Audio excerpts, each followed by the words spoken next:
Good morning. Welcome. Good morning, good afternoon, good evening, depending on where you are in the world, following us, watching us. Welcome. Today, we bring for you, as part of our series of talks, Jesus Illuminates Our Path. We have with us our friend Marcelo Netto, uh, who is going to be explaining, who's going to be going over the topic with us.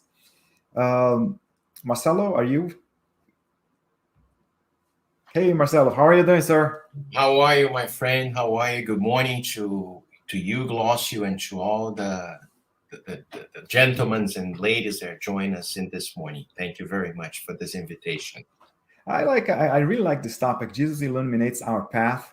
I mean, something that we always need is enlightenment, especially as we go through all kinds of tribulations. I mean, of course, you have your whole discourse about it, but when you go through good times and bad times, right? We need to be enlightened. We need to be illuminated.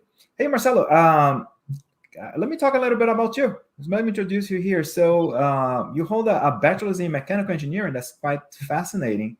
And you're currently the president of the Spiritist Federation of Florida and president of Layout Publisher, the Fab Publisher from the Brazilian Spiritist Federation. And you're also the vice president of Conscious Living Spiritist Group of Florida. Thank you for all the work that you've done, and thank you for taking time off your busy schedule to talk to us about Jesus Illuminates Our Path. At this time, I'd like for us to, before you begin your talk, for us to close our eyes and look inside of us so we can say our initial prayer. Thank you, Lord, for the opportunity for us to be here and discuss such an interesting, such an important topic in our lives.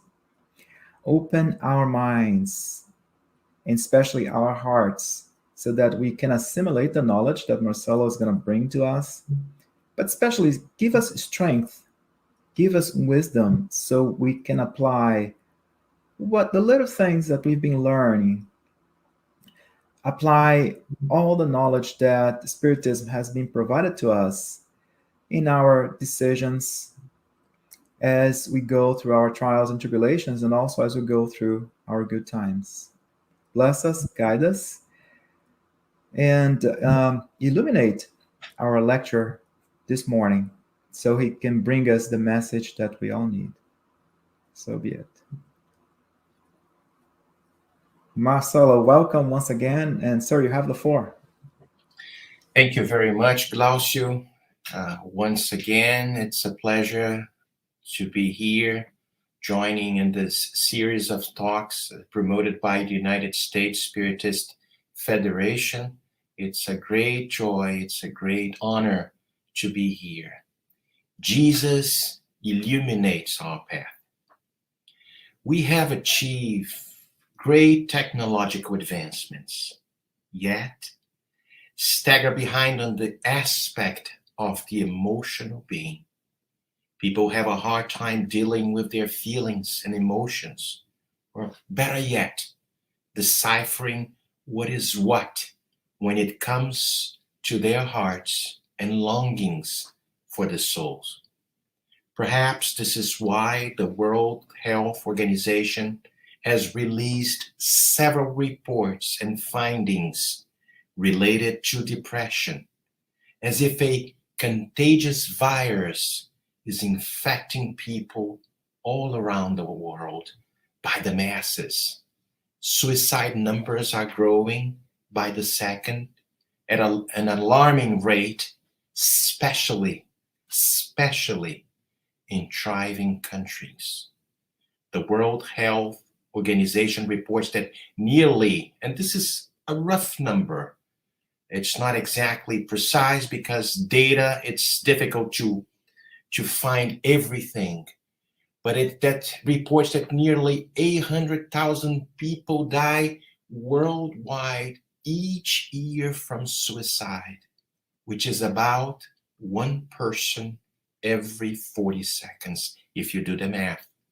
So globally, it is the second leading cause of death for those between the ages of 15 and 25.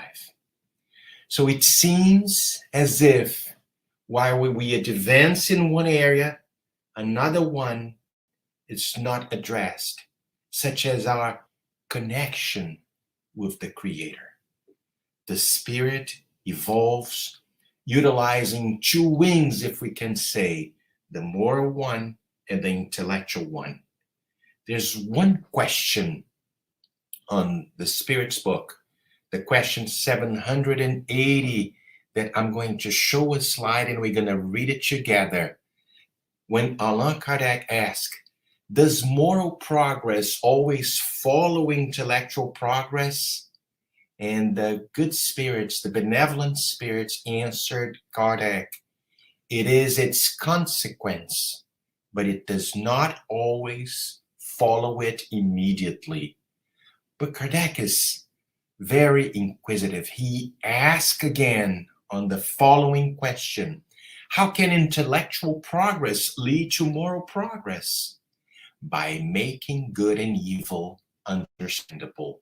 For humans can choose between the two.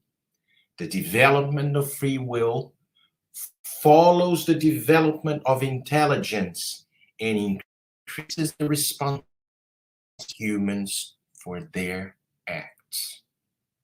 Look at the question, the nature of the question that Allan Kardec brought us, and the answer that the spirits, the good spirits, the benevolent spirits delivered to Allan Kardec. But it's interesting because Kardec then asked on the following questions. Then, how can one explain that the most civilized cultures, the most enlightened cultures are often the most perverted? And that it's really interesting because we will see the answer of the Spirit. Complete progress is the goal. But like individuals, cultures only reach it step by step. And the Spirit keeps answering until they have developed the moral sense. They may use their intelligence to do harm to others, to do evil. So morality and intelligence, the two wings, the two forces that the Spirit has within, only will achieve balance over time. So often, it seems as if we have lost contact even with ourselves, forgetting that the solution for finding the greatest treasure of all, peace, lies within. Many start to believe, many of us, in our fraternal conversation, we see that many start to believe that happiness is an utopia and giving up in a haste to try and find it. But Allan Kardec, the codifier of Spiritism, could foresee this as an issue that would assail humanity in the future, which is why he was led to ask the benefactor, the high order spirits, the following questions, the question that we're going to show, the 942. Once some people think that these counsels about happiness are a little banal, this is the question. Once they see them as being commonplace or as platitudes, and once they say that the secret to happiness is to know how to bear up under misfortune, this is the question. And the answer that the good spirits bring is, there are those who say that, and they are numerous, many of them, however, are ill persons for whom the doctor has prescribed a particular diet. They would like to be healed medications and continue to hand themselves over to indigestion. See, this is us, most of the cases, this is us. So there is a prescription that is effective and accurate for achieving true happiness. And the doctor par excellence who prescribed was Christ in his gospel. But the question is, in the search for happiness and joy throughout the centuries, how many of us have been willing to apply it to our lives, to our problems, and to the pain we feel? It is true that the message often touches our hearts and makes us emotional. We see this sometimes when we hear a lecture that touches us, a movie, a message that we receive. It brings tears. We sometimes shed tears. We applaud the teachings, hope for better days. Yet, we don't apply these teachings that have been made available for all of us for over 2,000 years. So it seems as if we carry out the following dialogue. Master, I wish to be happy, but I'm not willing to change anything within. And then we adopt an immature attitude of continuing to carry on the very same habits towards life, hoping for different results. We have this kind of internal movement. It will not work. How can we accept that in the human heart, two opposite feelings could coexist? How come? How come rancor and happiness could coexist inside of a human soul? How come hurt and harmony could coexist inside of a human soul? Hatred and peace, it won't work. And such antagonist feelings cannot be supported in the same space within our souls. And this is why so many are willing to give up on their old ways. It takes work, my dear friends. Lots and lots of work. Happiness based on egoism, immediacy, hedonism is not a model that has been able to profoundly modify creatures. It seems that the gospel of Jesus has not been profoundly understood by us. When we read on the Gospel of Matthew, on chapter 7, verse 7, on the next slide, no, there's not a next slide. Let me go back. Chapter 7, there's a passage that I love very much, and I am going to read it. Ask, and it shall be given you. Seek, and you shall find. Knock, and it shall be opened unto you. What does it exactly mean? Many of us believed that divine providence would be a limitless fount of wishes for our immature and inferior desires. But when Jesus states, ask, and it shall be given you, he's not saying, ask what you hope for, but rather what we really, as immortal spirits, really need.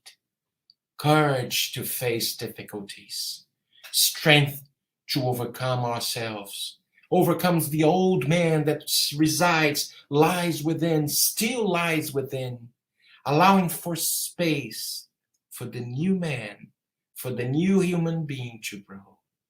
When he says, seek and you shall find, seek the kingdom of heaven in all his justice and glory within, and everything else we receive would be added based on the ability to handle that which we ask for, the development of the kingdom of heaven inside our hearts, based on the understanding and development of the faculties of our hearts and soul. For where our treasure is, where exactly is our treasure, there our hearts will be also. We're going to find this in Matthew 6:21. And what and where is our treasure? Let's think about what is the objective of our lives in these days of transition.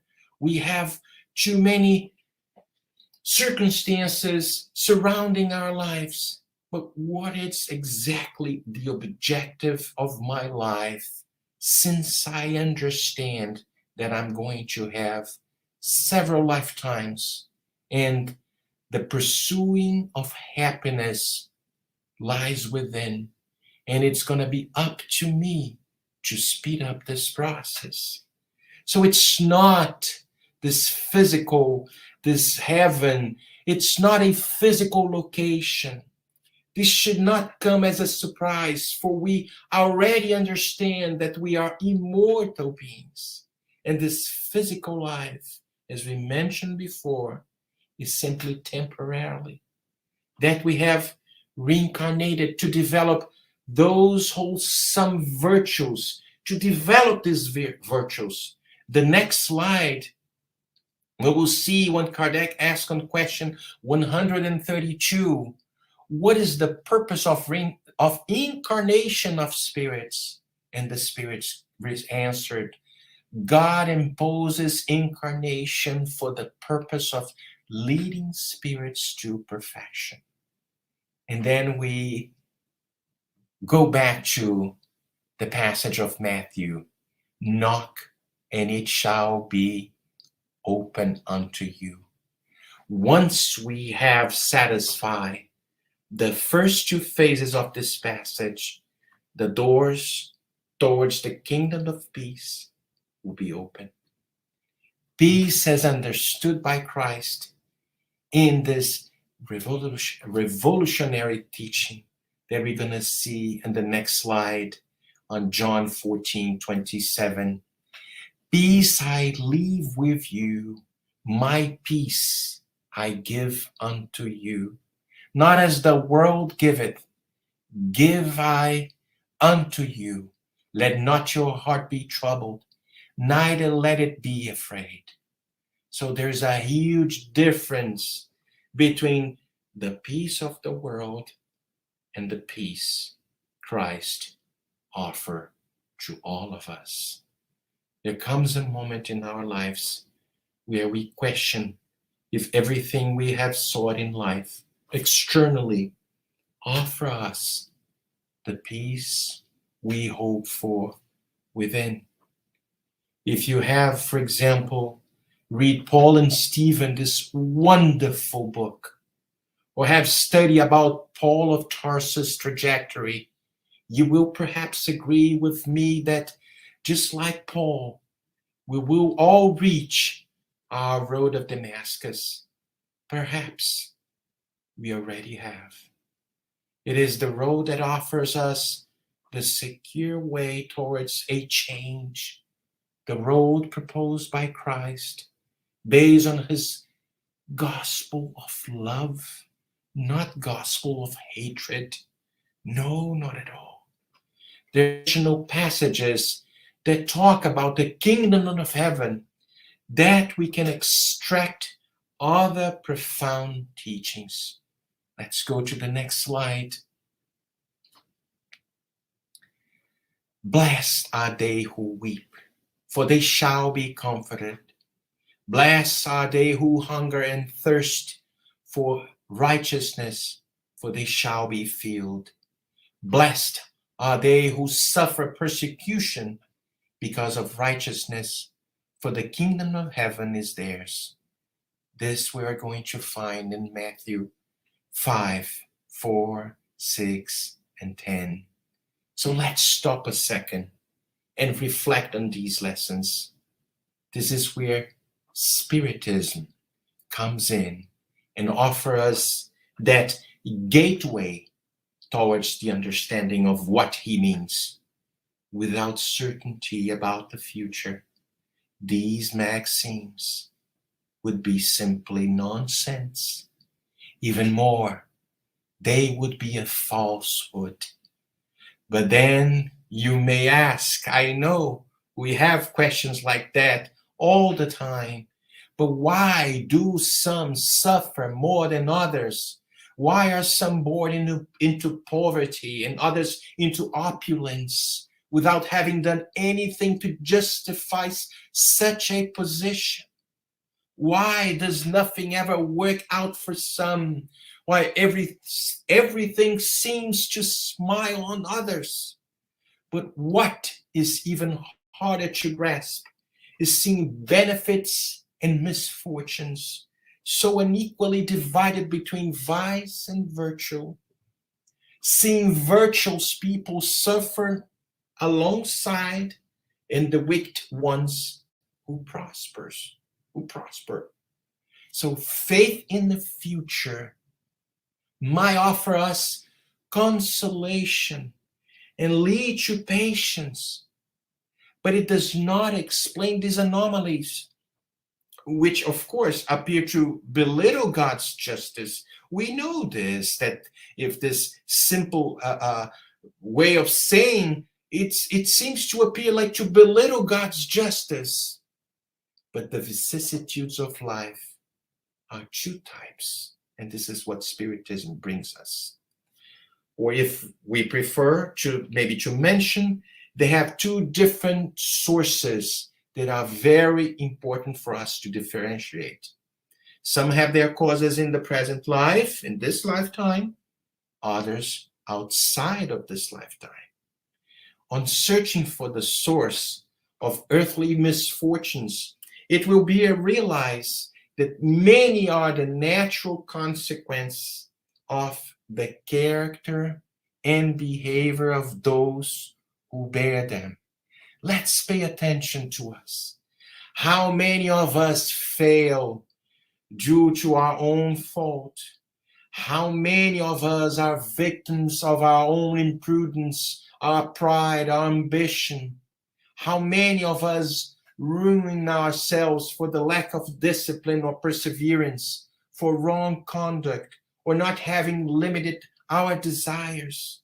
How many unfortunate marriages they are because they result from calculated self-interest or vanity, and because the heart has played no part. How many disagreements and disastrous arguments could have been avoided with more moderation and less susceptibility. I always make confusion with this word when I try to pronunciate. How many ills and infirmities are the consequence of intemperance and excess of all kinds. However, if there are misfortunes in this life of which humans are the primary cause, there are others which, at least in appearance, are completely foreign to them and which seem to touch them very fatalistically. What can be said of those children who died at a very young age and who knew of life only suffering? How can we tell a suffering mother, blessed are you for suffering, or weep with the words, blessed are the afflicted, for they shall be consoled? Jesus indicates simultaneously the compensation that awaits those who suffer and the resignation that leads one to bless suffering as a prelude to the healing.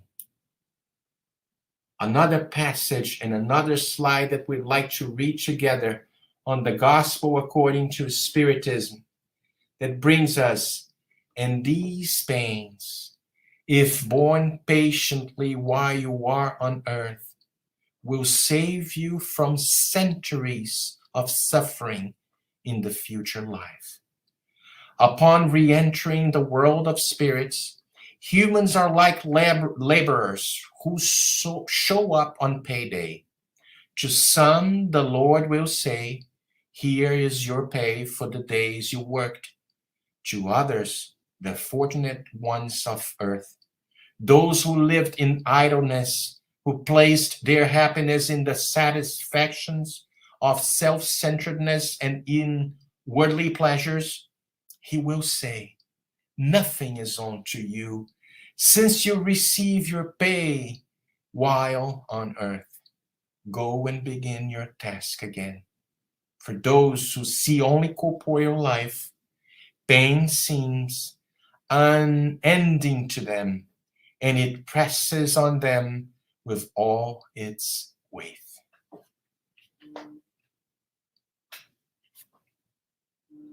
It is quite hard to bear witness to life with a completely materialistic point of view. Quite hard. See, if we go on chapter 9 of the Gospel according to Spiritism, "Blessed are the meek and the peace-loving," we find a very meaningful lesson, the lesson of patience. And we're going to see on item 7, it brings that pain, and what the Spirit is saying, it's not an apology to pain. There's no masochism feelings in Spiritism, not at all. We don't put pain like as a something that we have to endure, that we have to face. No, this is something that it's the sowing, and now we're gonna have to reap. But pain is a blessing that God sends upon the elect, us, maybe pretty much the whole humanity. And this, the message brings is like this. This is the beginning of message. Patience. Item 7, chapter 9. Blessed are the meek and peace-loving.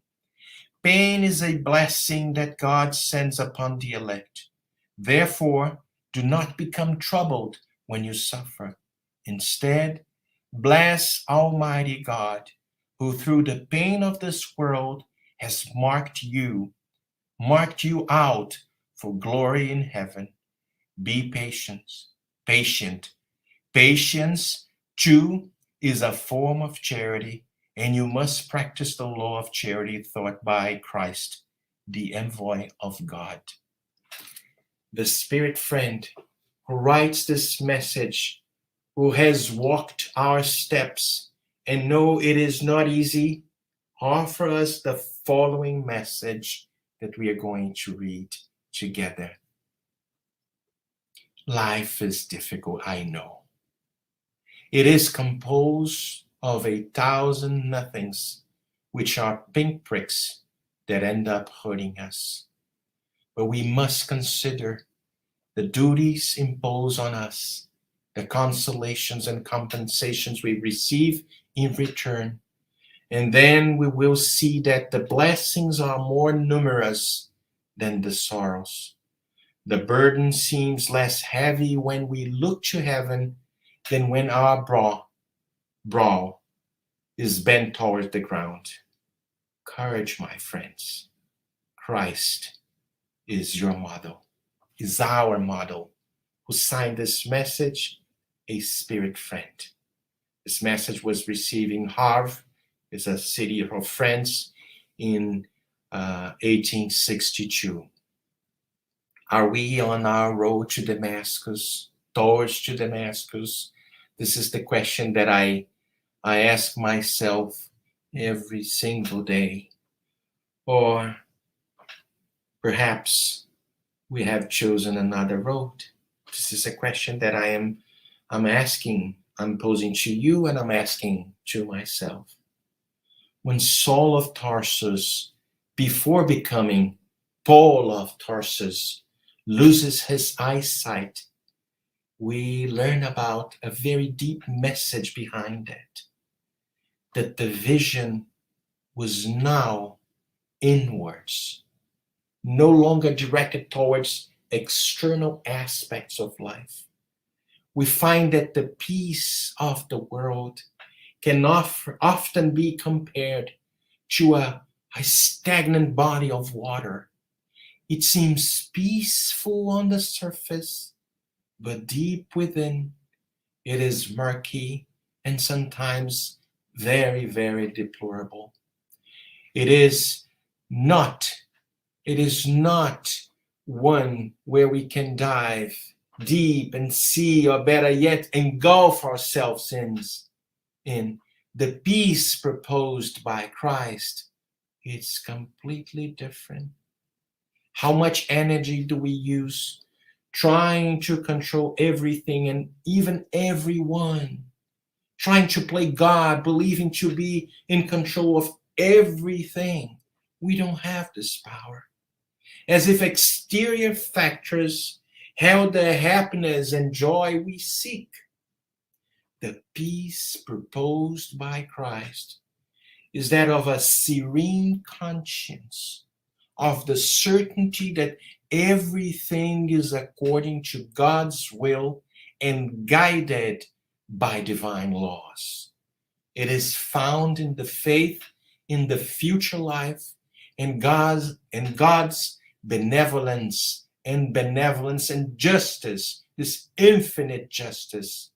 It is no longer that deplorable stagnant water, but a clear and luminous fount, always in motion, always alive, always in abundance, always streaming freely and connected to divine providence.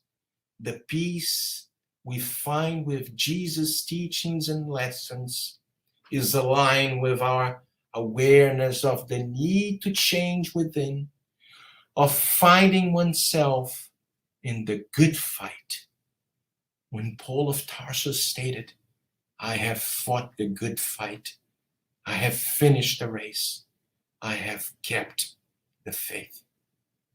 We can look into the world outside and hear the commotions and the loud noises of hatred, battles of egos.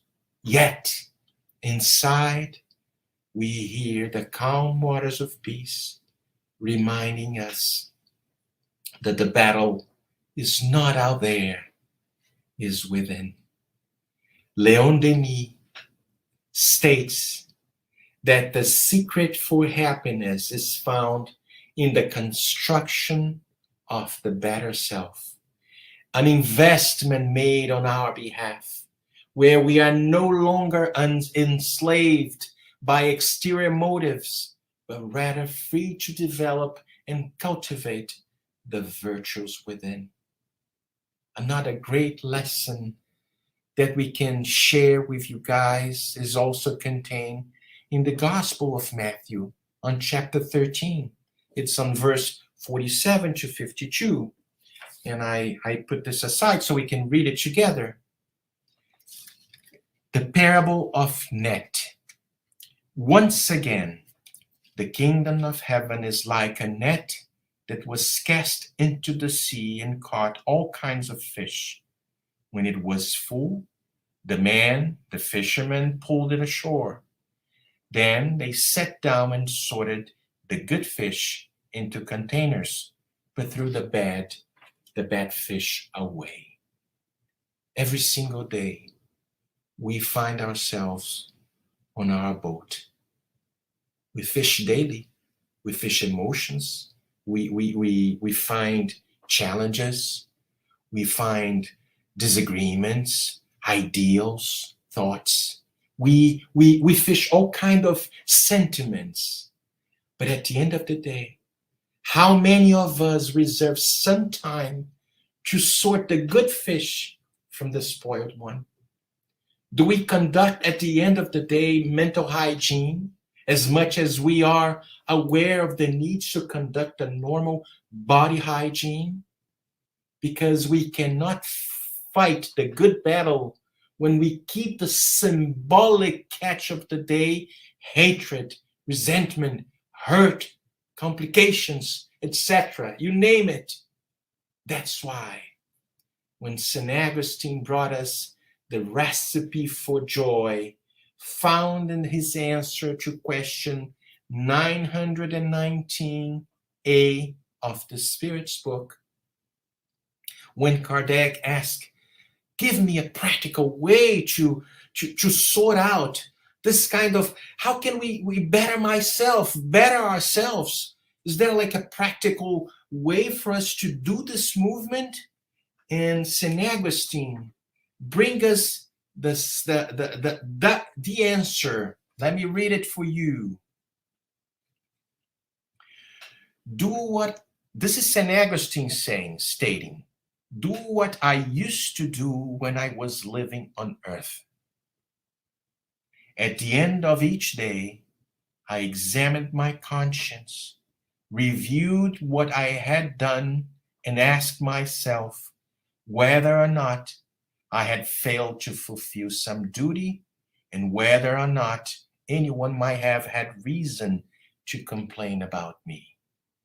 It was thus that I arrived at knowing myself and at seeing what there was in me that needed to be reformed. Those who every night would recall all their actions during the day and would ask themselves what good or evil they have done, praying to God and their guardian angel to enlighten them would acquire great strength for self-improvement, because, believe me, God will assist them. And he keeps reading, he keeps saying, therefore, ask yourselves about what you have done and toward what aim you act in particular circumstance, whether you have done anything that you would blame in others, and whether you have done anything that you would not dare profess. Also ask if it pleased God to call me at this moment to enter the world of spirits where nothing is hidden. Would I cower before anyone gaze? Examine what you may have done against God, then against your neighbor, and lastly, against yourselves. The answers will be either repose for your conscience or an indication of a wrong that you must amend. On the Gospel of John, on chapter 16, verse 33, there's a passage of the Master. I have told you these things so that in me, in Christ, we may find peace. In this world, you will have trouble, but take heart. I have overcome the world. Many of us would say, how could Jesus have stated this if he was ended crucified? It seems difficult to swallow. For many people, I heard this before. The question truly is, how am I analyzing this lesson from Christ? And what happened with the immortal eyesight, that of the Spirit? Where did Christ go after his crucifixion? And where, for example, Pilate and Caesar, supposed victors of the world, went? Where they go? Where did they go? Pilate and Caesar and Christ. See that we still pretty much focus on our lifetime. We are spiritists, we are Christians, but we still live our lives based on a very materialistic paradigm. I'm not saying that we are going to stay here completely in meditation, not paying attention to the world, the material world. Of course, this is not at all. This is not the proposition that Spiritism brings to us. The proposition is different. Take advantage when you are incarnated, so you can progress, so you can evolve, so you can better yourself. Because here we're going to have the limitations of the body. We are going to age. We are going to face these multitudes of characters surrounding us, working with us, living with us, how can we exercise the muscles of patience, of benevolence, of tolerance, if you're not subject to someone different than us? We're not spirits yet. We are in the process of acquiring more virtues, getting rid of our vices. But that's why on question 132, when Kardec brings what is the purpose of incarnation, is for us to evolve, to progress, to acquire all these virtues so they can become our real assets of the soul. Something that once is totally acquired by the Spirit, no longer are going to leave us. Sometimes I think about like, oh my God, I lost my patience with someone.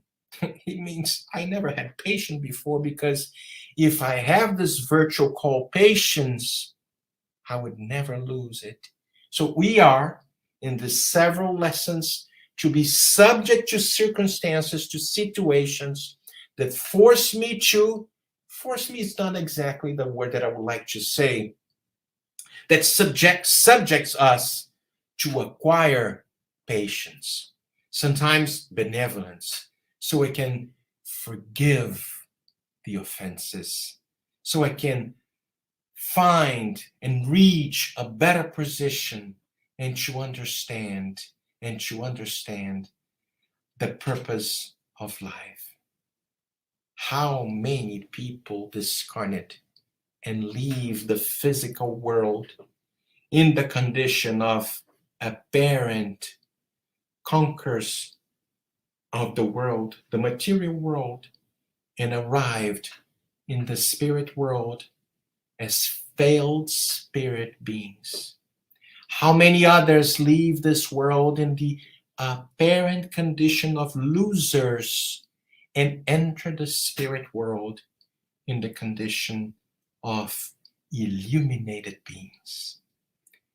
There's one passage that I love very much on the Gospel according to Spiritism, on chapter 2, and brings a message of a spirit that signs as a queen of friends, when she stated in this chapter, "My kingdom is not of this world." The Spirit's teachings, an earthly kingship, and we can find on item 8 of the chapter 2, and we're going to read together so we can all see the real importance of acquiring this peace within, bringing the gospel of Christ within, reformulating our lives, doing something better. Even though we cannot acquire this position of being a pure spirit, step by step, being perseverant towards this movement of perfection, bringing us joy in attracting the company of the benevolent spirits or the guardian angels, whatever the word you would like to use. But we are going to develop something different within, change our vibration, elevate our thoughts, in making the connection that it's always available since the beginning of times with the Creator and Jesus. And the Spirit, called a Queen of Friends, states in this chapter 2, "Who better than I can understand the truth of these words of our Lord? My kingdom is not of this world. I lost myself in pride while on the earth. Who then could understand the insignificance of earth's kingdom if not I? What of my earthly kingdom did I bring back here with me? Nothing, absolutely nothing. And as if to make my lesson more terrible, He did not even accompany me to the tomb. I was a queen amongst men. As a queen, I thought I would enter the kingdom of heaven. Such delusion, such humiliation, when instead of being received as a sovereign, I saw above me, far above me, beings whom I had deemed quite small and whom I had despised because they were not of noble blood. Oh, how I then understood the bareness of the honors and grandeurs that I so eagerly sought on earth, in order to prepare one set place in this kingdom: self-denial, humility, charity in all its heavenly forms, and benevolence toward all are required. You were not asked who you were or what position you occupied, but what good you did, the tears you wiped away. It gets me emotional sometimes when I read this passage. Oh, Jesus, you said that your kingdom is not of this world because one must suffer in order to reach heaven, and the steps of a throne cannot lead us to it. Only the most trying path of life do. Therefore, path through the briars and thorns, and not amongst the flowers. People run after earthly things as if they were able to keep them forever. But here, there are no more illusions. They soon perceive that they had only been chasing a shadow, and that they had neglected the only possessions that were solid and durable, the only ones that they use in a heavenly home, the only ones that give them access to it. Have pity on those who have not gained the kingdom of heaven.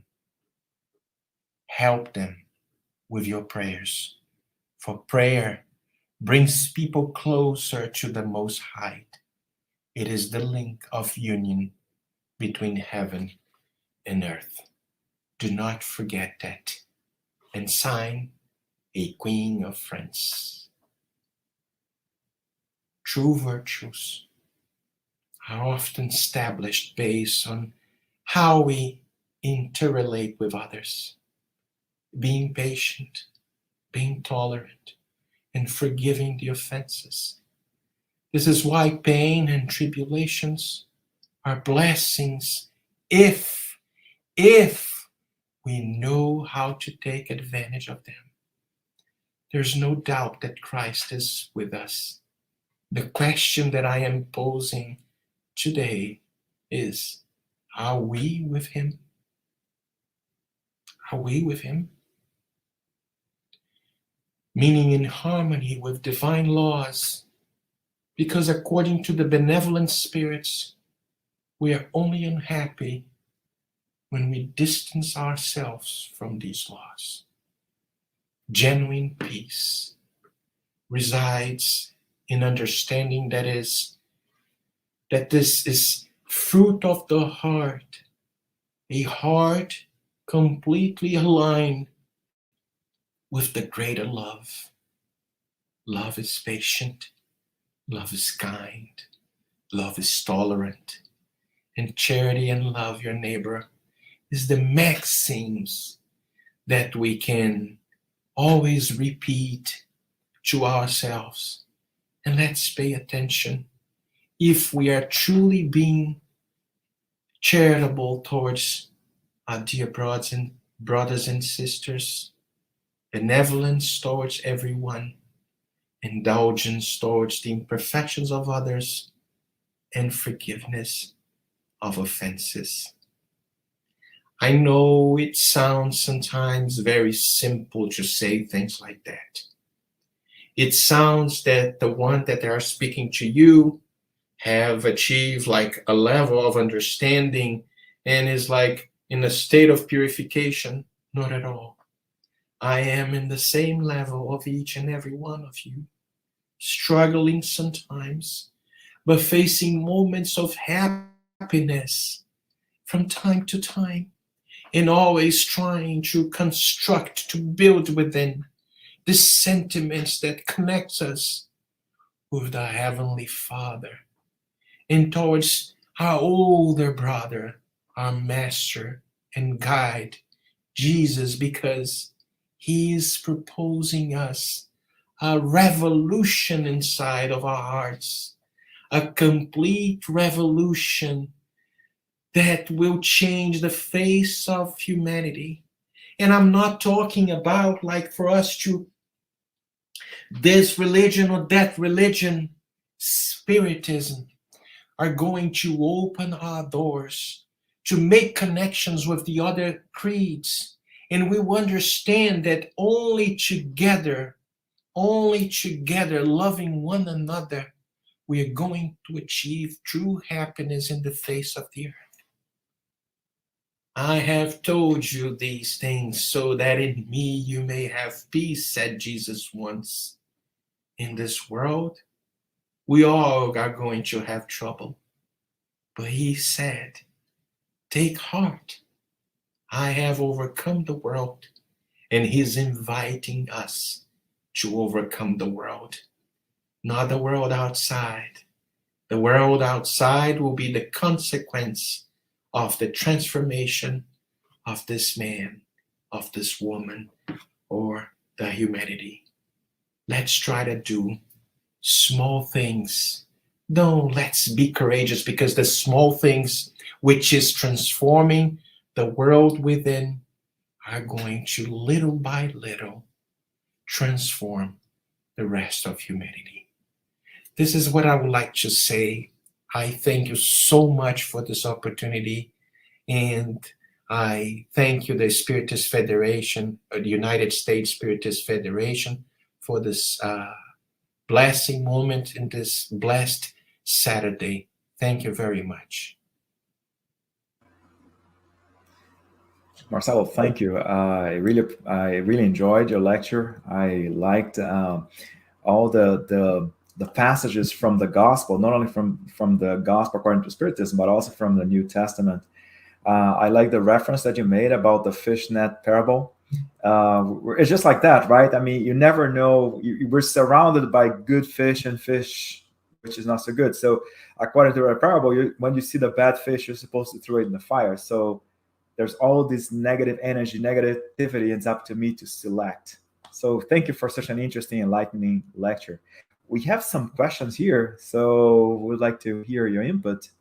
Check this one out from Freddie G. Ricardo. Changing your lifestyle around a late age will be helpful enough for you before the Creator? Excuse me. Or will you end up going to the purgatory or umbral? Thank you. That's an interesting question. It's an interesting question. I would say never is too late. Never is too late. At any time, we're going to have, of course, eternity. We're going to cross eternity with our own immortality. But if I can give you an advice as a brother, don't give up. Never. It doesn't matter if you start in the early ages of your actual existence, your actual life, or in the end of your existence. Initiate this movement within.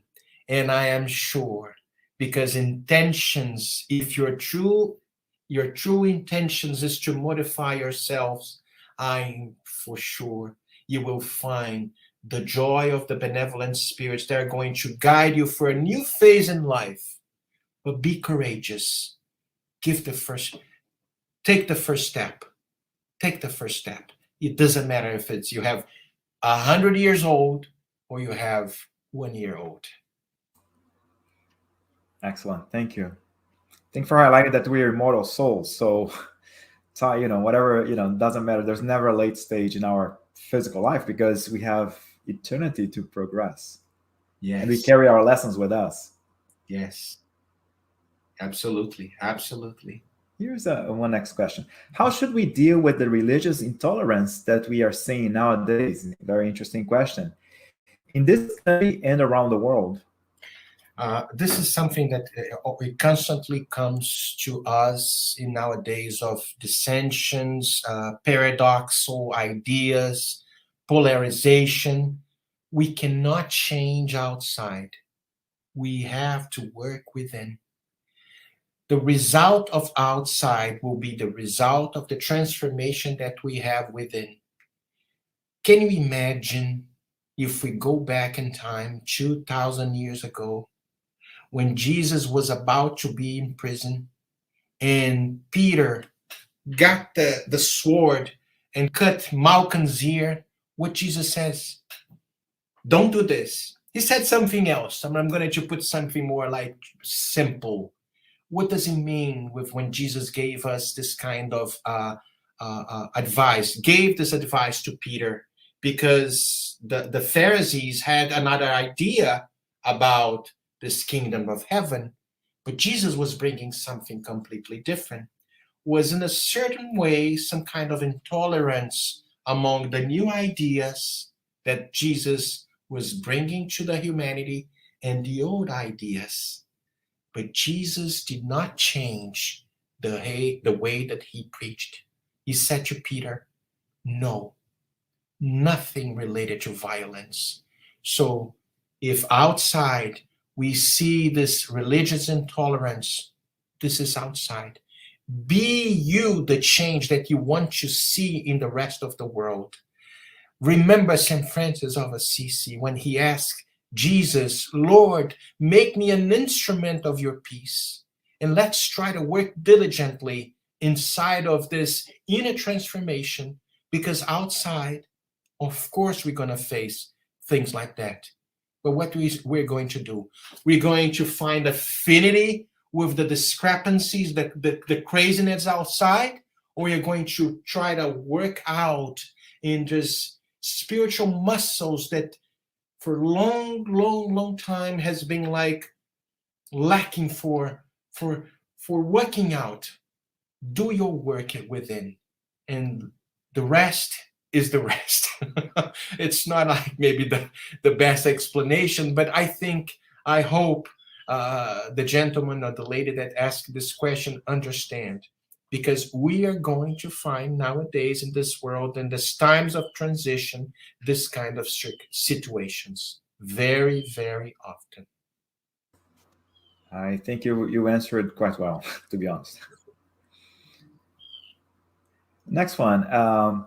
Is pain a requirement for progress? In other words, is it possible to evolve without suffering? Of course. But we choose sometimes the wrong way. Constantly we choose the wrong way.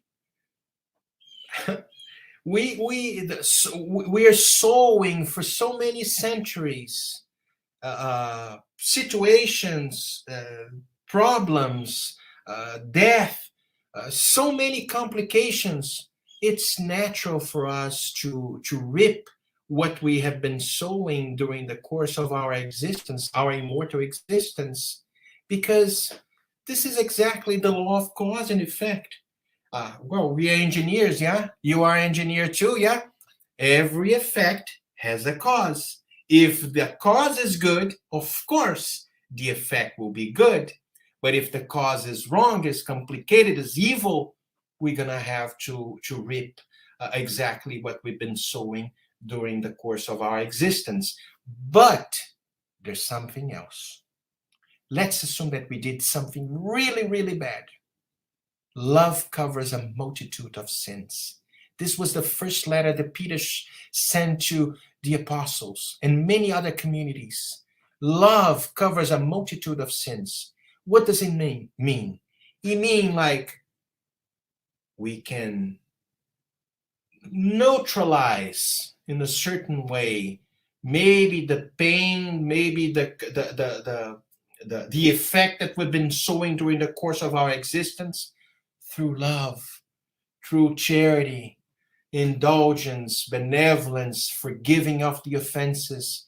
We see, Glaucio, one of the biggest problems, challenges that humanity faces, it's the lack of forgiveness. And we constantly come at the same, sometimes at the same family, the same country, sometimes the same circumstances, so we can make amends and try to learn how to live with the diverse, understanding that we have different levels of growing. We grow in not exactly in the same speed, but because we are faced with the diverse, we face sometimes we got together with someone that maybe we did something wrong, to learn how to forgive. And once we put this in practice, love in action, forgiving, being indulgent, being tolerant, being patient, maybe the pain that we supposed to be enduring, it's not going to be with the whole impact, the full force. Sometimes it's going to be alleviated a little bit, and sometimes greatly, because of the amount of love that we put in situations in our lives, towards the others, towards everyone. This is the great lesson that Jesus brought us, and is still echoing inside of our hearts. That's why reincarnation is so important, because we don't learn in one lifetime. We are hard-headed, so hard-headed. We need to go back several times.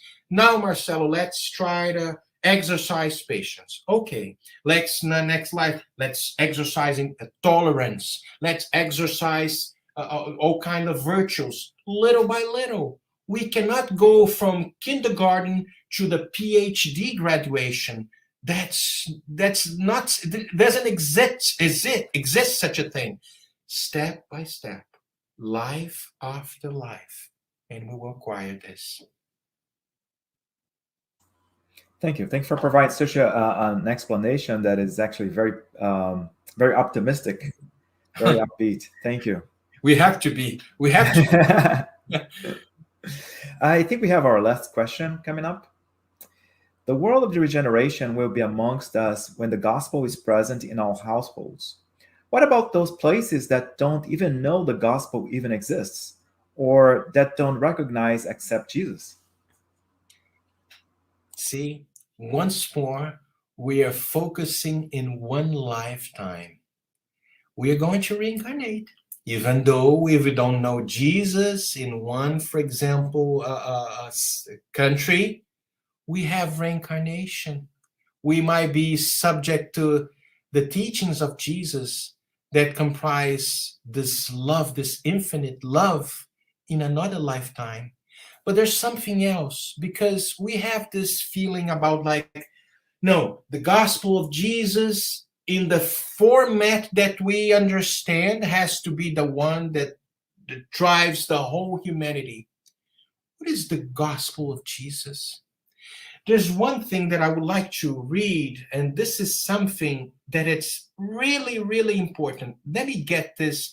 If you give me 1 second, I'm going to pull here on my screen, and we're going to read it together, because this is the introduction of the gospel according to Spiritism.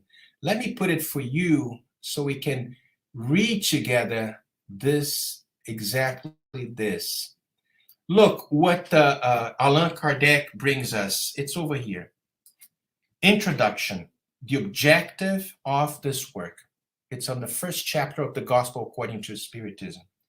The subject matter contained in the Gospels may be divided into 5 parts: the ordinary events in the life of Christ, the miracles, the prophecies, the words that served for establishing the dogmas of the church, and the moral teachings.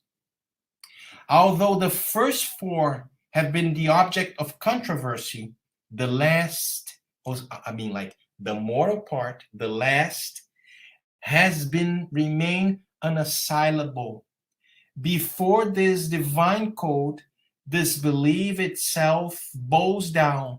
It is the ground upon which all sects can meet, the banner under which all take shelter, whatever their beliefs may be, for it has never been the object of religious dispute, which has always and in all places originated from matters of dogma. Moreover, in arguing over such matters, sects would find in the moral teachings their own condemnation, because most of them are more attached to the mystical aspect than the moral, which demands the reform of the self. For humankind in particular, this code, like the moral code, is a rule of conduct embracing all circumstances of private and public life, the principle for all social relations founded on strictest justice. It is finally, and above all, the infallible path to the happiness to come, a corner of veil lifted regarding the future life. It is this part that is the sole object of this endeavor. So when Kardec brings this in our introduction, he brings like the moral aspect of the gospel. He's not talking about like the gospel, like the Old Testament. Of course, we need to study and to understand the analogies of the Old Testament, the circumstances, the New Testament, with the passages that brings us a tremendous amount of lessons of forgiveness, of love to us Christians, because Spiritists are Christians too. But what about the others that doesn't know Jesus? The moral aspect. Because why? Let's go back to question 621 of the Spirit's book. Where is written God's law? It's inside of a Christian heart, a Jewish heart, a Muslim heart, in the heart of humanity. We all have the seed waiting to be awakened. The moral essence, the moral part lies within each and every one of us. And we have reincarnation. Sometimes someone that never heard about Jesus Christ, and I doubt it, but exists, he might reincarnate in a place that the gospel of Jesus, not the dogmas, not the miracles, not the prophecies, but the moral aspects are bringing to this person. And he will, makes sense to me. It makes a lot of sense. And maybe we're going to find another Spiritist workers joining us forces to spread the good news. I don't know if I make myself clear. I know it's a long answer, and I invite you all, especially when you see this question again, to read the introduction of the Gospel according to Spiritism, when Kardec brings the objective of this work.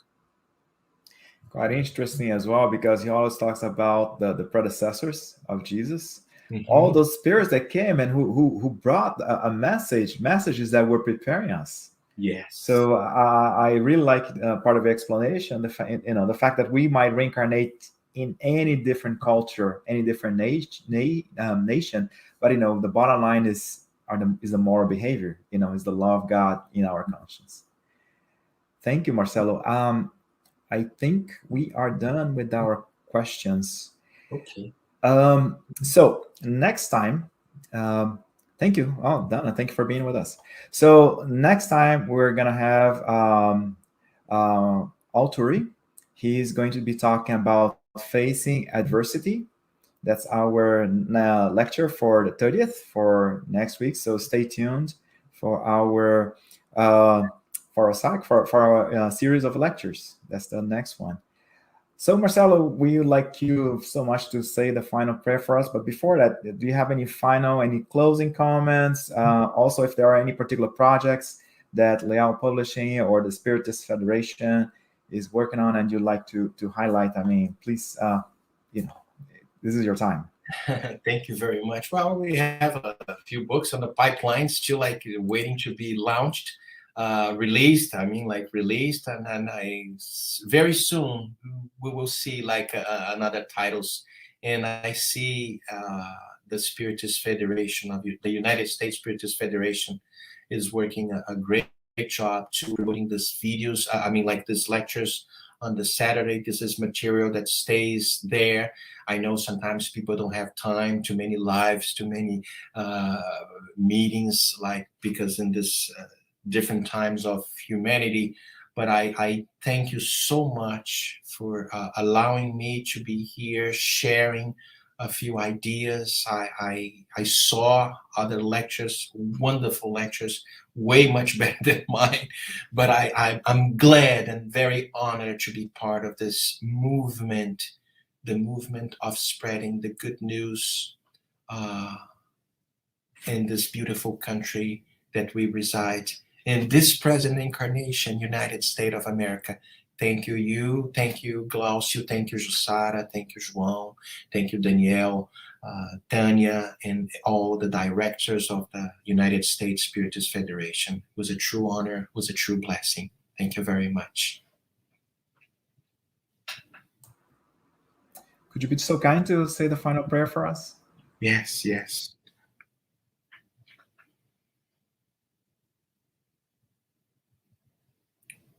Dear Jesus, beloved Master, we thank you so much for so many lessons that you leave us, you bring to us, better saying, you bring to us during the course of your passage 2,000 years ago.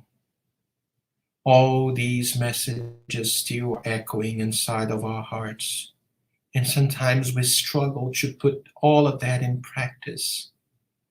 But we have you as the light of the world, the guide of our emotions and the guide of our each and every one of us as a compass so we can keep walking towards the light.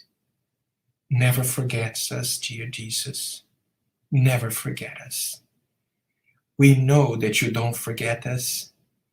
And shout more loud into our ears so we cannot forget you. Remind us always that it's going to be towards the benevolence, the indulgence, and forgiving offenses that we are going to achieve a true peace, a true happiness. Make us an instrument, dear Lord, of your peace, but not the peace of the world, the peace that you taught us 2,000 years ago. We thank you so much. No words to say, only emotions, emotions.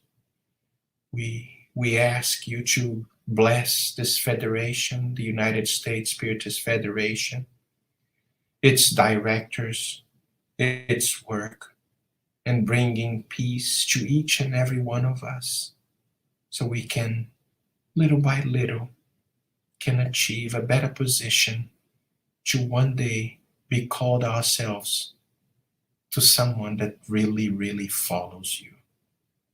Thank you so much, and so be it.